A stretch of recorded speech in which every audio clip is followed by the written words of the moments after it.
Alright then, hello everybody, this is the EpicGamingGuru, and this time I have a completely different type of review for all of you, and this would be from the first Dead Frontier game, which is, Dead Frontier by no means is an easy game. This is by far one of the hardest, grindiest games of all time. I would even say that it is by far the longest, grindiest game of all time. The whole premise of this entire game is to simply loot, loot, loot, and loot some more while killing zombies. There. I literally summed up this whole review in about less than 2 minutes. Not even. But anyways, aside from me being sarcastically mean there a little bit, there are at least some redeeming quality factors for this game, such as really decent missions to do, as well as a bunch of zombie killing to do with bosses as well. However, that's just it though. There is no actual main end goal of this game, because once you even reach to max levels of this game and go up to like beyond, I would say level 100, this game starts to become very warrantly repetitive, and that's the biggest issue that Dead Frontier suffers from. Dead Frontier is not an easy game to get into simply because of the fact that the repetitiveness of it is just way too much. In fact, Dead Frontier 1 is so repetitive that I've literally spent hours to nearly a whole week trying to grind through this game to simply make money in order to be able to receive some of the better items in the game, only to find out that I'm not even able to. And the reason that is honestly horrible. A lot of the best items in the game can only be found and looted by gold members, which means you have to pay a subscription service into this game in order to be able to receive the best loot. Now, normally I would declare that more or less of a pay to win. However, that is not the case for Dead Frontier. It is not based around the fact that you have to get a gold membership, because you don't. You can technically grind everything in the game just by playing it, but the weapon limitation is what really slows the entire game down. And what I mean by that is that you can only loot weapons up to a level 110, rarely 120 skill max, that allows you to be able to even survive against the hordes of the undead that are simply trying to eat your life out. The game also becomes insanely unfair after a while because of the fact that a lot of the bosses that you need to kill in order to be able to even progress require you to be able to have certain boosters in order to even be able to stand a chance fighting them if you are planning to single player fight them. A lot of the base bosses, however, such as Char Titan and even to some extent the Flaming Char Titan, can be beaten if you are skilled enough to be able to fight them. However, they only drop items that are worth between 40 to 60k each. Now, that sounds pretty good for a boss to be able to drop that. 40 to 60k in income is pretty bad. In order to even have any form of loot run that would be successful, you need to make at least about nearly 200 to 250,000 per loot run. Just that one loot run could take about an hour to finish. Yep, you heard me right. It takes about nearly an hour to finish every single loot run in this game. And to make matters worse, is that if you die during the loot runs, you get to keep all the money and items you received, especially money if you have a security box. However, if you die in this game,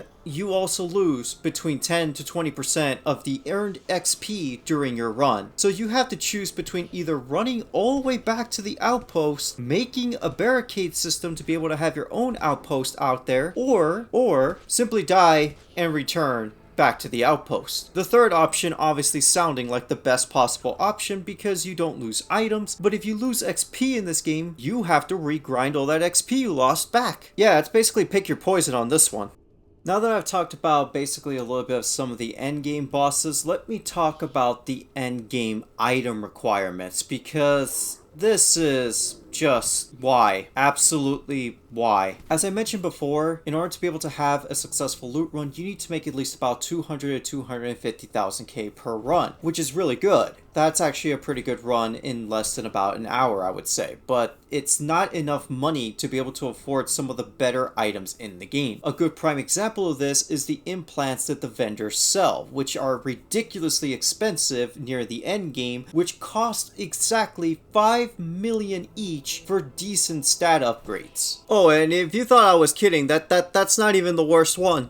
Oh no. Oh, no. That is not something that Dead Frontier takes lightly on. $5 million in this game is a lot of freaking money, especially if you're just a free-to-play type of player. If you don't have gold membership, guess what? that money is basically impossible to receive. That may be impossible, but let's talk about something I find absolutely atrocious about this. So aside from the fact that those implants are near Endgame, and those could be found in the level 50 headquarters of the Cerium bunker from the vendor, the best implants are 50 million!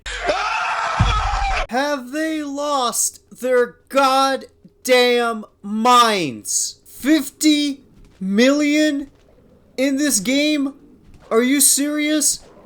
50 million is enough to get you some of the level 135 weapons. Why would you spend 50 million on implants? Oh, and that's not the worst of it. It gets far worse. If you guys thought that 50 million for an endgame buff item was something that was pretty bad already, I haven't even talked about the devil hearts, the volatile hides, and the behemoth itself. This is where the game just gets absolutely absurd. This is where the game goes from just grindy to absolute bullshit. Like, I can't even say sorry about it. It is complete bullshit. This is the part where I just admittedly admit that this game becomes an impossibility. Even if your base stats are maxed out in this game, you still need boosters. You still need boosters. And to make matters worse, each booster is approximately between 60 to 90,000 in-game currency. Now, I've already established that looting in this game can make you an upfront of at least 200,000 to 250,000 within an hour of constantly looting, and this includes the highest level white area in the game after the black zone. So that would mean more than a fraction of the money you just earned in order to beat these bosses has to be spent with boosters. Why can I not just, I don't know,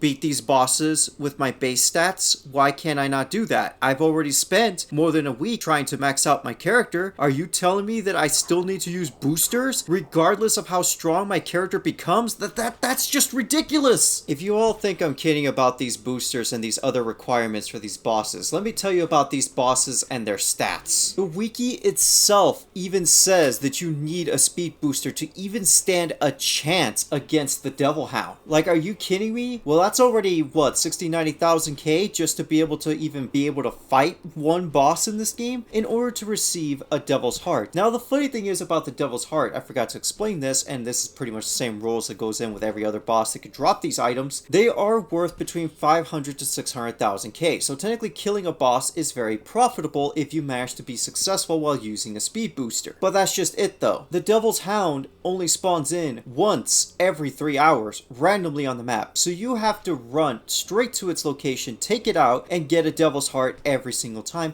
and there's a chance that even looting the actual Devil Hound could warrant a different item. So that would mean that you spent all that money on a booster just for a chance of even receiving a Devil's Heart off the Devil Hound. Okay, I'm done with this game.